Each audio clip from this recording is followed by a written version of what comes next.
Mental disorders के बारे में जब बात की जाए, देखा जाए, तो फिर एक ही बीमारी के अंदर बहुत सारे अलग अलग तरह के, मतलब कि टाइप के आपको बीमारियां मिल जाएंगी। उसी तरह से बीमारियों की सिवियरिटी भी होती है, मतलब कि बहुत ज्यादा गंभीरता भी आपको उसमें दिख सकती है, तो कुछ ऐसे होते हैं जो ज्यादा गंभीर ना हो।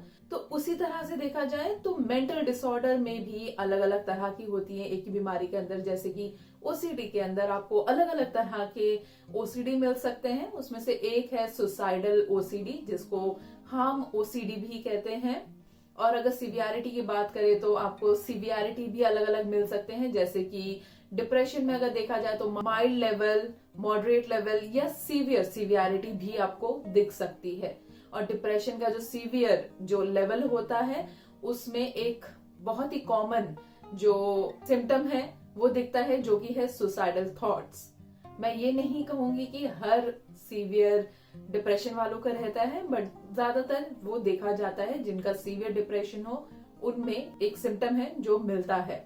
मैंने कुछ महीनों पहले एक वीडियो बनाया था सुसाइडल ओसीडी के ऊपर, जिसके ऊपर बहुत सारे लोगों ने क्वेश्चन पूछा था, मुझे ईमेल्स भी आए थे।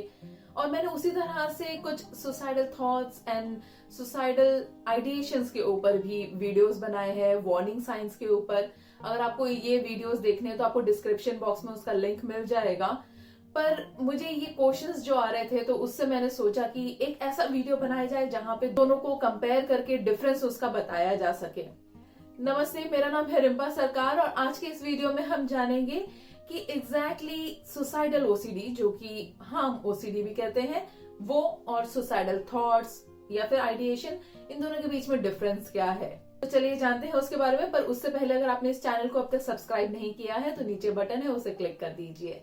इससे पहले कि हम जाने कि सुसाइडल ओसीडी या फिर सुसाइडल आइडिएशन जो होते हैं उन दोनों में डिफरेंस क्या है, मैं ये बताना चाहूंगी कि किसी भी तरह का सुसाइडल थॉट हो या किसी भी तरह के ऐसे विचार हो जहां पे हमें अपने आप को किसी तरह से चोट पहुंचाने का मन कर रहा हो, तो उसको सीरियसली ही लेना चाहिए। नो मैटर वो कितना सीरियस है और उससे आप एक्ट करेंगे कि नहीं करेंगे सुसाइडल, या फिर आप उस तरह का कुछ ट्राई करेंगे कि नहीं, पर वो चीज बहुत ही सीरियस है और उस चीज के लिए आपको ट्रीटमेंट की सख्त जरूरत है। और जितने जल्दी हो सके उतने जल्दी आपको ट्रीटमेंट लेना चाहिए।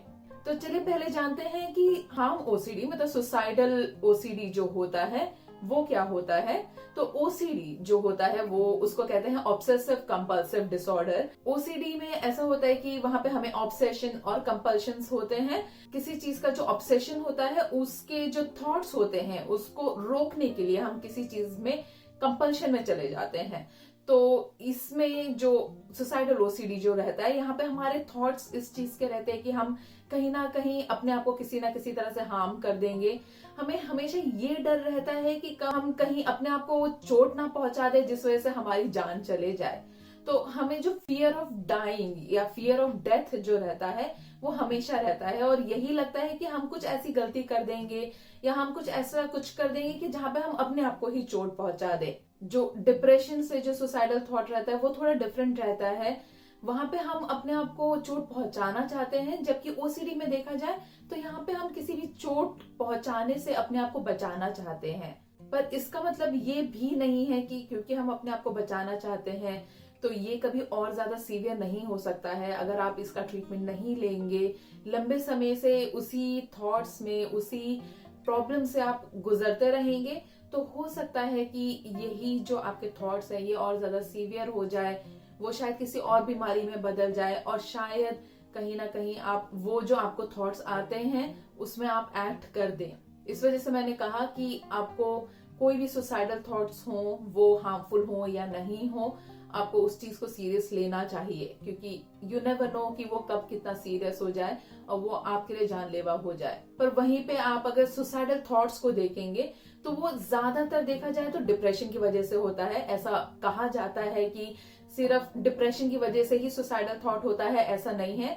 सुसाइडल थॉट आपको कई सारे अलग रीजंस की वजह से भी हो सकते हैं, सिर्फ डिप्रेशन की वजह से नहीं होता है। बट मेजरली देखा जाए तो डिप्रेशन में जब सीवियर आपको डिप्रेशन हो जाए तो उसकी वजह से सुसाइडल थॉट्स आपको आ सकते हैं, सुसाइडल आइडिएशंस आ सकते हैं। और वहां पे जो सुसाइडल थॉट्स होते हैं वो इस चीज से रिलेटेड होता है कि इतने दिनों से हम जो इमोशनली और मेंटली ड्रेन्ड हो चुके हैं, बहुत ज्यादा ही हमें पेन है इमोशनली, उस चीज से हम भागना चाहते हैं, उस चीज को हम अपने लाइफ से हटाना चाहते हैं, जिस वजह से हम सुसाइडल थॉट्स के बारे में सोचना शुरू कर देते हैं। और सुसाइडल थॉट्स में भी सिवियरिटीज होती हैं, इसके ऊपर भी मैंने पहले एक वीडियो बनाया था, वो भी आप देख सकते हैं डिस्क्रिप्शन बॉक्स में। तो अगर वो सुसाइडल थॉट्स भी अगर सीवियर हो जाए तो ये भी हो सकता है कि आप उसको एक्ट करना शुरू कर दें और उसमें भी आपकी जान चले जाए। तो ये जो डिप्रेशन या दूसरी बीमारियों से होने वाला जो सुसाइडल थॉट होता है, ये ज्यादा ही जानलेवा होता है सुसाइडल ओसीडी से। जो सुसाइडल ओसीडी होता है वहां पे आपको इस चीज का डर रहता है कि आप अपने आप को हार्म करेंगे, आपको ये डर रहता है कि कहीं आप अपना कंट्रोल लूज ना कर दे, कहीं ये आपको डर रहता है कि आप कहीं क्रेजी ना हो जाएं, आप कहीं इतने ज्यादा पागलपन में ना आ जाए कि आप को ख्याल ही ना रहे कि आप क्या कर रहे हैं और अपने आप को किसी तरह से हार्म कर दें। वेयर एज आप अगर जो सुसाइडल थॉट होता है वहां पे आप किसी तरह के डर में नहीं रहते हैं, बल्कि अपने जो एक्सपीरियंसेस होते हैं, जिस चीज को आप अवॉइड करना चाहते हैं, जिस चीज को आप अपने लाइफ से पुश करना चाहते हैं, उन चीजों को आप पुश नहीं कर पाते हैं। इस वजह से आप अपने आप को हार्म करने का सोचते हैं। जैसे कि मैंने बोला कि सुसाइडल ओसीडी अगर आप अनट्रीटेड रख दें, अगर बहुत लंबे समय से चल रहा हो, तो वो बदल सकता है किसी और बीमारी में भी, डिप्रेशन में भी आ सकता है। उसी तरह से अगर डिप्रेशन भी अनट्रीटेड रह जाए तो उससे भी ये हो सकता है कि आपकी जो ये सुसाइडल थॉट है बहुत ज्यादा सीवियर हो जाए। और रिसर्च भी कहता है जिनके अनट्रीटेड डिप्रेशन होते हैं, मतलब कि उन्होंने ट्रीटमेंट किसी तरह का ना लिया हो डिप्रेशन में, तो उनके जो चांसेस होते हैं, रिस्क जो होता है ये सुसाइडल थॉट्स आने के, वो ज्यादा बढ़ जाते हैं। और ये भी है कि ये दोनों ही बीमारियां जो है केमिकल इम्बैलेंस की वजह से होता है, तो वो भी एक रीजन है कि ये दोनों बहुत ज्यादा रिलेटेड भी हैं, डिप्रेशन और ओसीडी।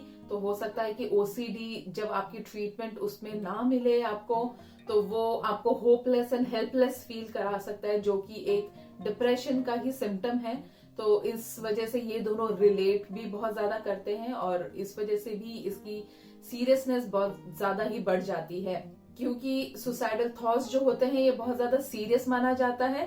इस वजह से इन दोनों के जो ट्रीटमेंट प्लान होते हैं उसमें मेडिकेशन इंक्लूड होता है, उसी के साथ में आपको थेरेपी जैसे कि सीबीटी जो होता है, कॉग्निटिव बिहेवियरल थेरेपी, वो भी मदद कर सकता है। और इन दोनों के ट्रीटमेंट बहुत ही कॉमन है और अच्छे से अवेलेबल भी हैं। तो इन केस आप उनमें से हैं जो इन दोनों में से किसी एक बीमारी से गुजर रहे हैं, या आपको लगता है कि ये दोनों बीमारियां ही आपको या किसी और को हो चुकी हैं जिसको आप जानते हैं, तो आप एक साइकियाट्रिस्ट या फिर एक साइकोलॉजिस्ट, थेरेपिस्ट से कंसल्ट करा सकते हैं और जल्दी से जल्दी उसके लिए एक ट्रीटमेंट ले सकते हैं। मैं यही बोलूंगी कि ये बीमारी बहुत ज्यादा सीरियस है। नो मैटर आपको वो सुसाइडल ओसीडी है या फिर वो सुसाइडल थॉट है जो कि डिप्रेशन या किसी और बीमारी की वजह से हैं, दोनों के दोनों ही बहुत ही सीरियस हैं। तो आपको उस चीज के लिए ट्रीटमेंट लेने की जरूरत है, वो भी जितने जल्दी हो सके उतने जल्दी। मैं आशा करती हूँ ये वीडियो ने कहीं ना कहीं आपका जो कंफ्यूजन है वो क्लियर किया होगा कि दोनों में डिफरेंस क्या है। इस चैनल को सब्सक्राइब करना मत भूलिए। हम अगले हफ्ते फिर मिलेंगे, तब तक के लिए wish you a healthy mind and a happy life. Bye bye.